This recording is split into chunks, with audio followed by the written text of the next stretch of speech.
Welcome to the HR Empowerment Podcast, where we will uncover strategies and new insights from HR professionals who discuss up-to-date regulations, best practices, and the most pressing topics like diversity and equity, leadership, dealing with difficult situations, and much more that affect your bottom line and business. Thanks for joining us.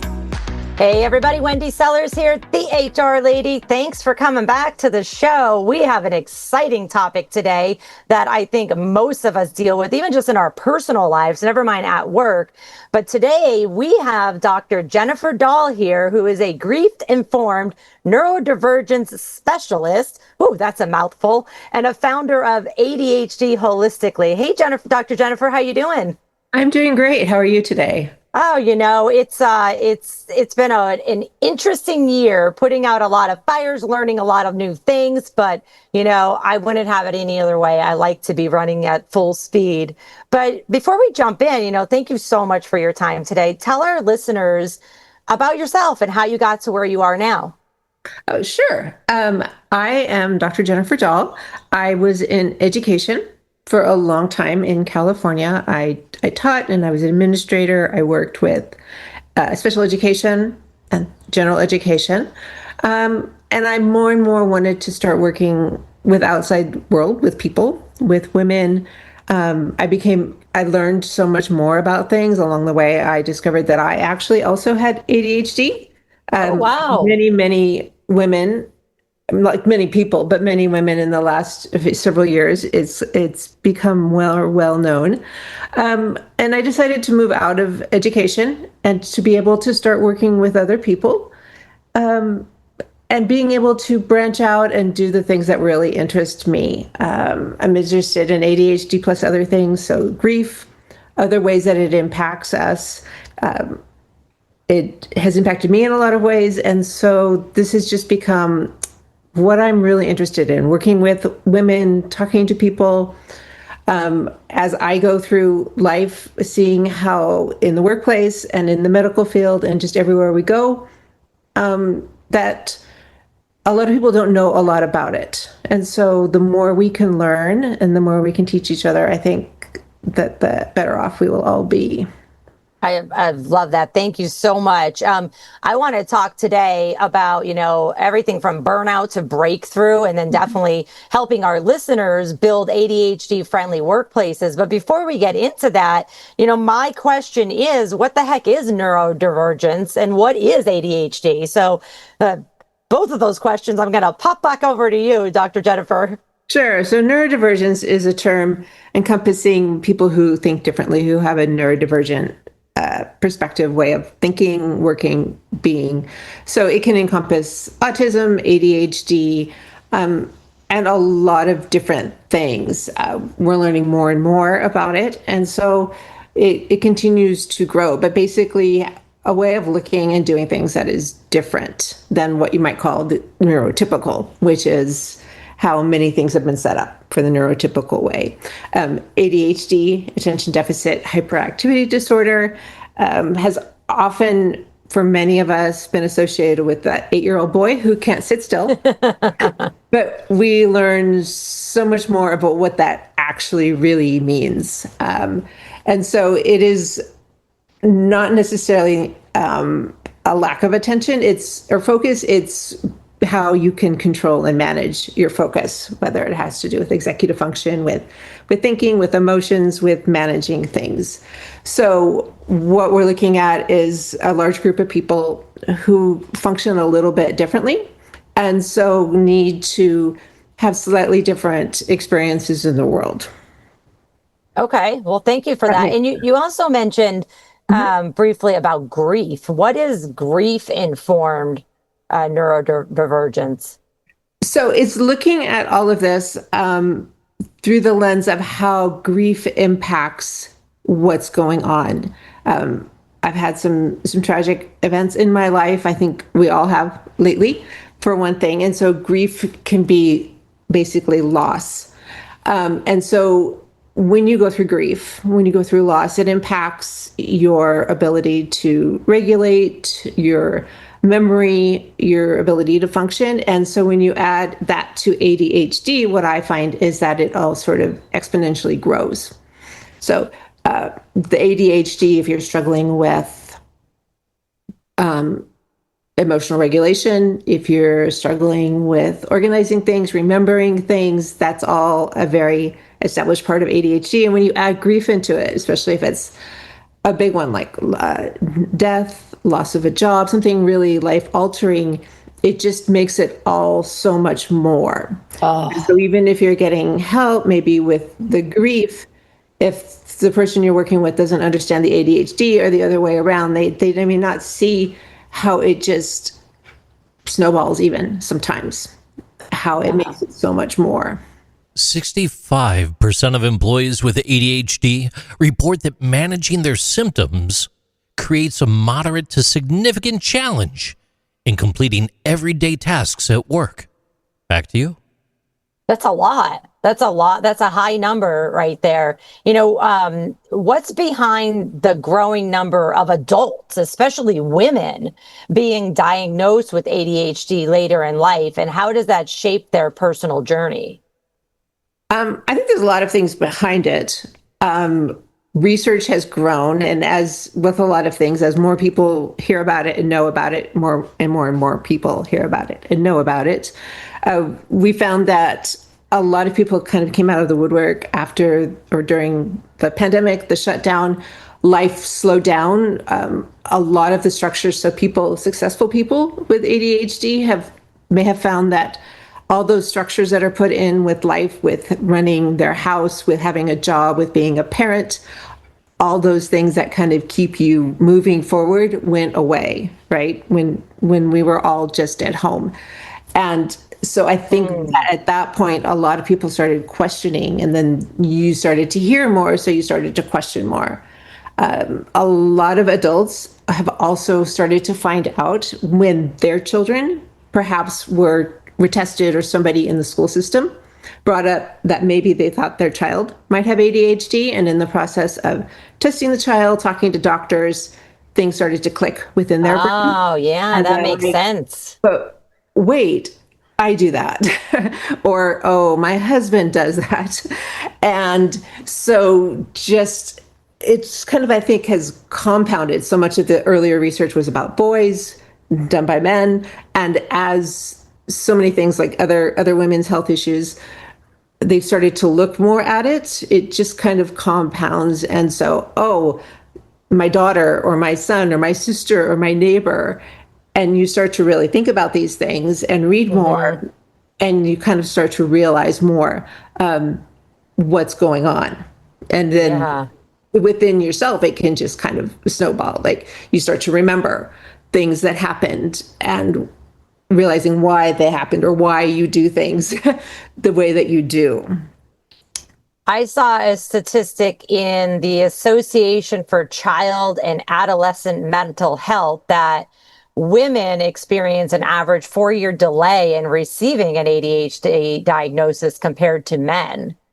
That sounds about right, or it might even be higher. Women are often quite good at masking. When we talk about masking, it means you've figured out how to be in a situation and how to be and what to do. Not that this is easy and is not exhausting. I think women may also both gaslight themselves into thinking, oh, this isn't true. I can just do this. And also medical professionals may not want to listen to them a lot. And in the last several years, just with all kinds of, when we go back to the pandemic and what was going on, getting any kind of help, getting medical health, getting, the waiting list to get assessed, just grew. I mean, I've heard stories of, waiting lists being months and years to even access trying to get assessed. So I think that part of that is taking, for women to take the time to sit back and think, oh, I should be assessed. I think this might be an issue, and believing that they need to go to the doctor. What's the lag on women going to the doctor anyway? Right. When they're working and moms and doing all of these things. So I can see that that's probably an accurate figure. Yeah, I mean, it seems to me, and this is just, based off of my observation, that like the younger generations, whatever you want to call younger, are just much more acceptable of saying, yes, I have this diagnosis and sharing it. And I mean, is it an age and a culture thing of why so many people go undiagnosed with ADHD for decades? Is this just an American issue, or is this all over the globe? It's all over, and I think that part of it is an age generational thing. Someone who's young now, there's so much more research and knowledge, and hopefully they can get in touch with doctors or teachers who know more, who can help them. Whereas, when I was young, this didn't exist, right? The knowledge was very rarely out there. And even during my time teaching, when I started, most of my classes were primarily boys. As time went by and towards the end, I had a lot more girls in there. So it just took time for the information, I think, to get out, and people, doctors to start noticing it, parents to note. Sometimes with, I think, girls, some of the ADHD traits may be seen more as personality issues. Oh, you're lazy, or you're forgetful, or you're spacey. And we don't sit and look at it and say, why? What is it that's bringing that about?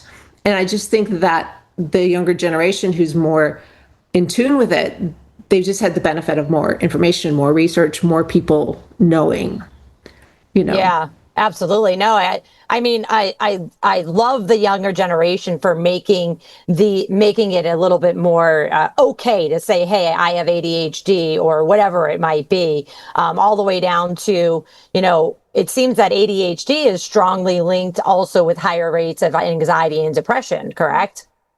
Correct. And it can be easily misdiagnosed, and especially, I think, for non-younger generation. I don't want to say older people.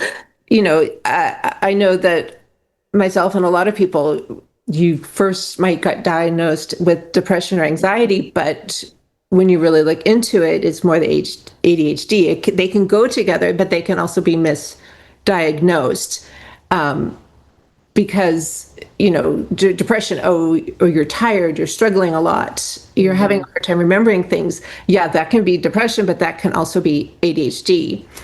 And the process of working through all of this can lead to more. And then how do you figure out which one it is? And if the doctors don't know a lot about the ADHD, it may be easier just to say, oh, you're depressed here. Why don't we try? Yeah. JC, you have a stat you wanted to share with us? Nearly 70% of adults with ADHD remain undiagnosed. Wow. Often until symptoms significantly impair their work performance or relationships. This underscores widespread gaps in workplace mental health awareness. That's huge. 70% of adults undiagnosed with ADHD, and they could be doing so much better in life, personal life and professional life.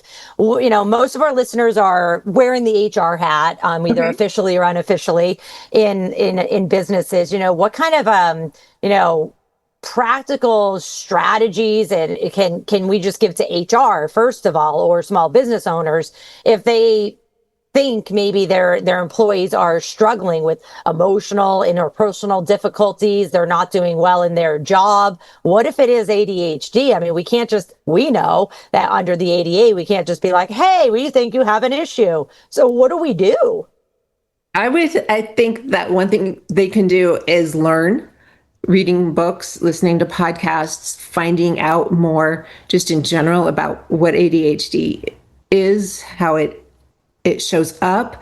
Also, then the impact it has on people who didn't know and may not know, or maybe suspecting, or maybe just learning, and understanding that better, because they may also figure out that they or someone in their family also has ADHD. It may be an enlightening moment. So I would say, first of all, learning more about it, just in general, and then taking a look at, I'm sure it depends on how big of a company you have and your whole situation, but taking the time to get to know the employees. If if they have come to you and said that they have it and asked for accommodations, or just in either working directly with them or their supervisor, somebody makes notes or comments that the way they work kind of sets off some, not red flags, but just like a little light bulb, like maybe there's some ADHD going on here.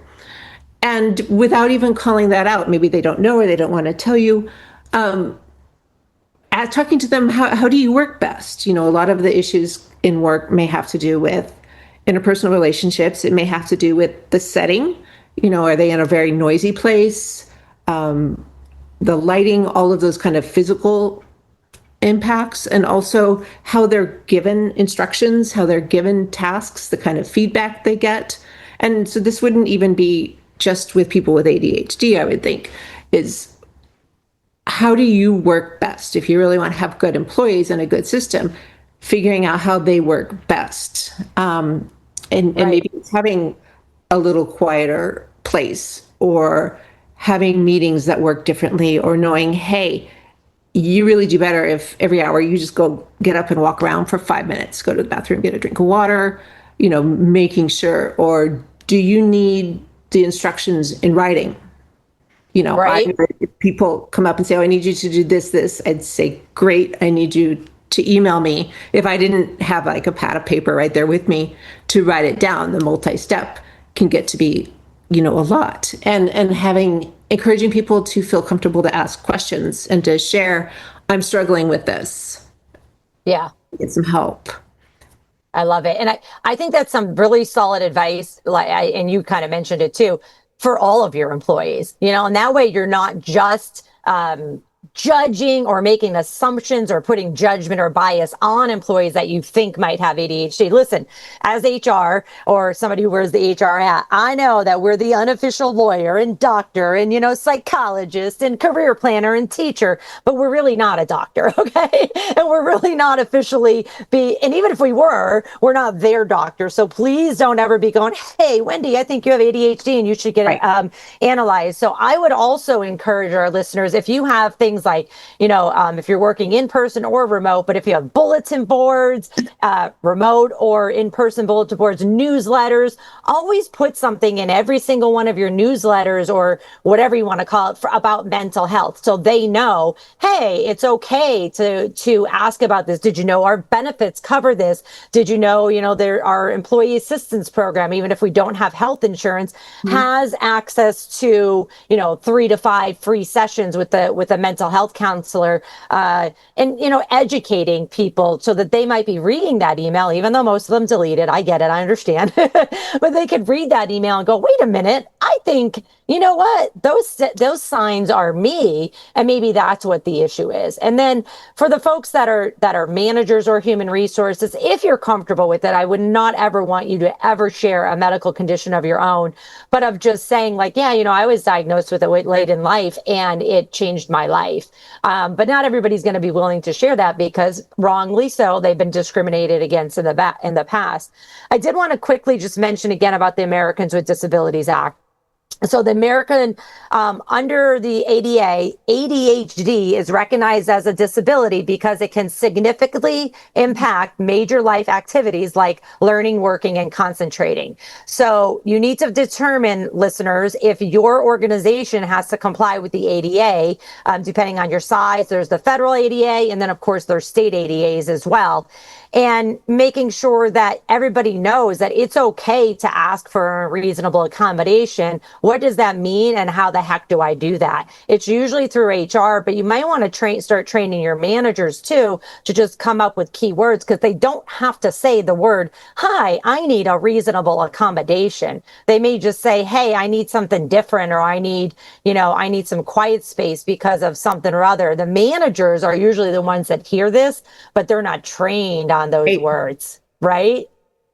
Right. So finding ways to get that training in. I've worked with people who, concerns have been brought up by their bosses or their supervisors, and working with the employee himself, they're my client, to figure out what they really need and to advocate and to problem solve.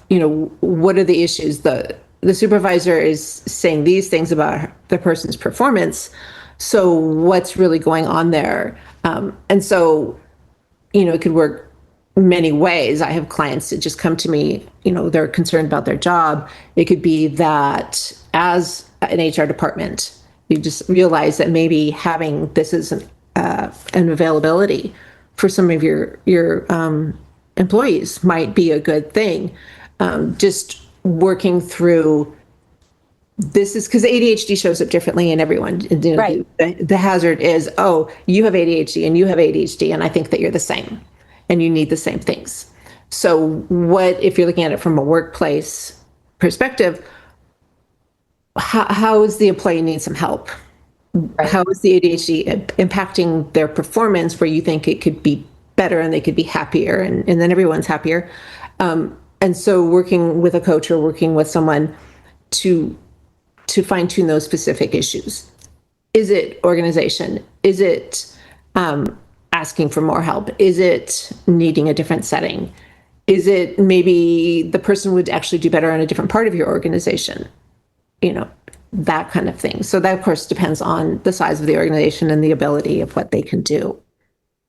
Nearly 77% of adults with ADHD find that using structured routines and time management tools significantly improves daily task completion and work performance.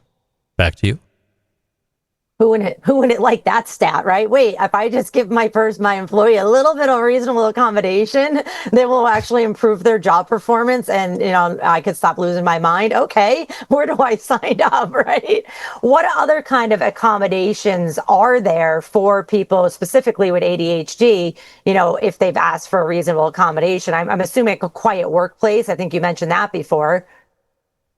Definitely. So I think that's going to depend, again, on the person and their job and what their struggles are, what they need the help with. Like we talked about, a quieter place, maybe they're like, I was in an office and people were constantly walking in and just talking. And so every time I stopped, like a neurotypical person, maybe, okay, I just talked to you for a minute and now I go right back to where I was. But every time I had to go back, it took me a while. What was I doing? Where was I going? And so you're losing time and you're getting frustrated because then sometimes you feel stupid or you don't feel productive.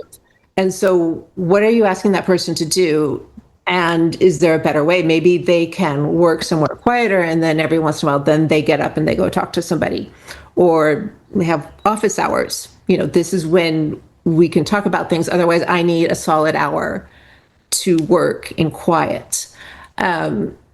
Do they need a different or better calendaring system? One of the jokes about ADHD is that you can end up with a whole calendar museum because you keep going out and buying these different really cute, pretty journals or, calendar systems. You work them for a little while and then you forget or you get bored with them.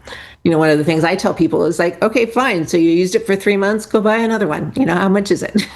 Just right. As long as you have somewhere where you're keeping a master calendar, whether it's on the Google Calendar or there's somewhere where those appointments and those meetings are, if you need to then, because novelty is a big thing with ADHD, you need to have then a different one, go get another one.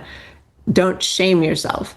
Maybe it's carrying a notebook around. Maybe it's having things put in emails. Maybe company-wide is having more of your procedures and policies and systems in writing, depending what the company and the business is.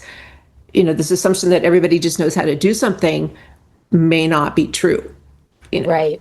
If you, as the owner, want things done a certain way, spell it out. Yeah. And then, Yeah. I mean, that works for people that don't have ADHD too. If you want something done a certain way, have a standard operating procedure and then train them. But I want to go back to that too, because even though, people may have a difficulty learning because of ADHD, ADHD technically is not a learning disability, correct? Correct. Right. It's learning differently. Right. Now, you may also have a learning disability. You may have auditory processing or reading difficulties or any number of other things, but it is not a learning disability. It just means that you learn differently. Yeah, absolutely. And for those that do want more information about, okay, what the heck are these accommodations? If you've never been to the Ask Jan network, ASKJAN, it stands for Job Accommodation Network. It is amazing. The ADA website for employers, 2 thumbs down, absolutely horrible. But the Ask Jan network was actually created by the government. So they just basically said, okay, we need more. But if you go to askjan.org, in the top right, there's an American flag and there's a little tiny search, circle. And you could just type in there ADHD, and then all of this information comes up with examples. And now I do want you to know there's a side for employers, but then there's also a side of that site for individuals too. So I send everybody there. It's whenever I have an employee or a client that I have to say, all right, I need help with something. And I'm not, again, I feel like I'm a psychologist at times, but I'm not. That's the first place I go. So again, folks, go to the Ask Jan network.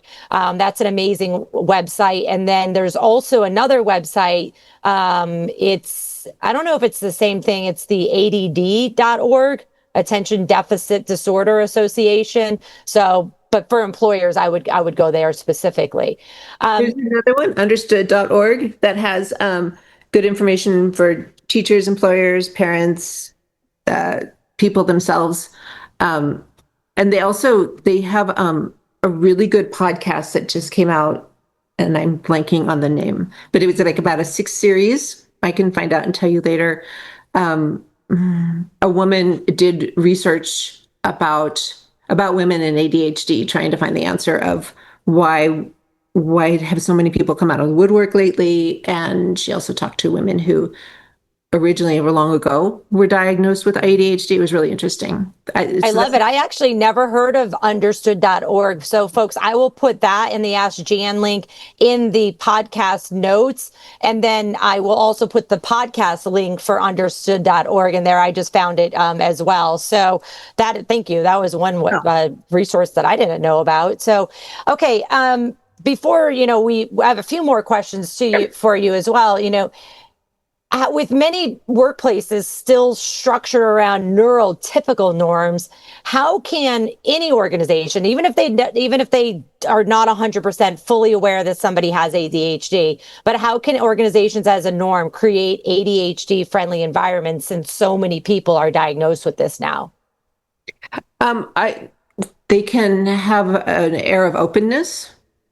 Talk about it in general terms, not calling anybody out, but just an awareness and openness that people work differently. People with ADHD have, sometimes it's called a superpower. I really don't like that. I think that that isn't an effective way of talking about it, but understanding that we all work differently and that your employees and coworkers have different strengths. You can look at it this way. You're really logical and organized in this way, and you are very creative and can come up with 100 great ideas, and out of there we'll pull a couple that are good. And so an openness and understanding and acceptance of different people working different ways.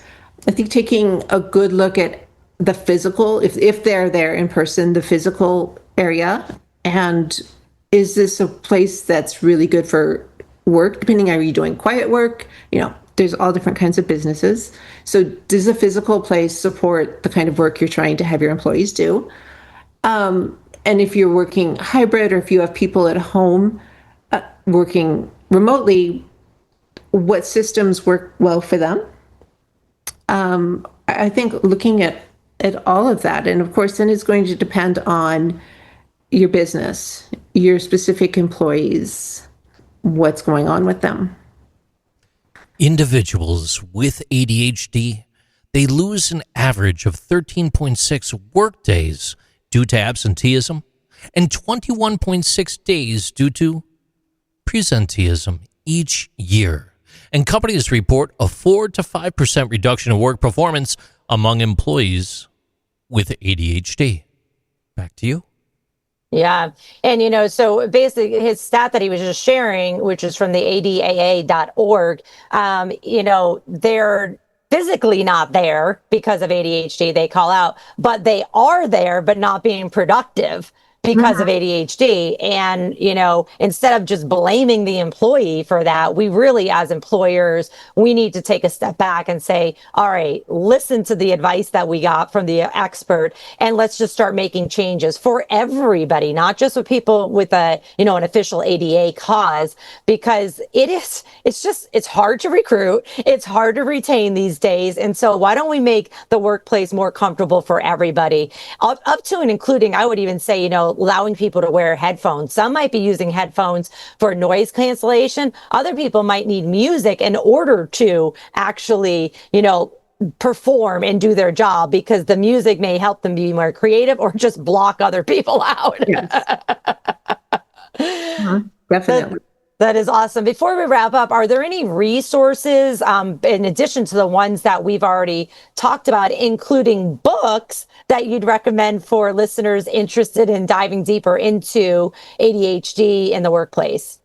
Those resources are all good. I have some things on my website. I'm doing a pre-order right now of a card deck, an SOS card deck for that deals in different areas, basic things that go on with ADHD and what you can do quickly in the moment to come to a solution. And I'm going to be putting out a couple of tiny books. So smaller books. I find that a big book about ADHD becomes overwhelming. And being able to break things into smaller segments is quite helpful. And my coaching and all of that, you can find me on Instagram and Threads, and I'm starting up some work on Substack. And so all of those places, I think my focus is on helping people find little subtle shifts that they can make that are not overwhelming, but will lead to greater results for them, not just to be more productive. I fear that we want to do things just to have people be more productive, when actually we would like them to just be a little happier and healthier in their lives. Right. And if we as employers focus on that, maybe they would be more productive, because we're actually helping them in a setting that helps get the best out of them. And it's, I find with any kind of reasonable accommodation for any kind of disability, or even just uncomfortable times in people's moments, if we just listen and give a little bit of adjustment, we often go, whoa, I wish I would have done that a long time ago, because this changed the way our team operates and the way the employee operates. And it's so important. So Dr. Jennifer Dall, thank you so much for this. Everybody, I think will be listening to this. I personally am going to be going to some of these websites, because I had a little bit of aha moments there going, you know what, maybe you might have some issues that you might need to be dealing with, because who doesn't have anxiety at one point in time? But I do feel like I have to do certain things at certain times of the day before the anxiety comes up, right? And the phone starts ringing and emails come in. Otherwise, I just cannot concentrate. So thank you for those websites.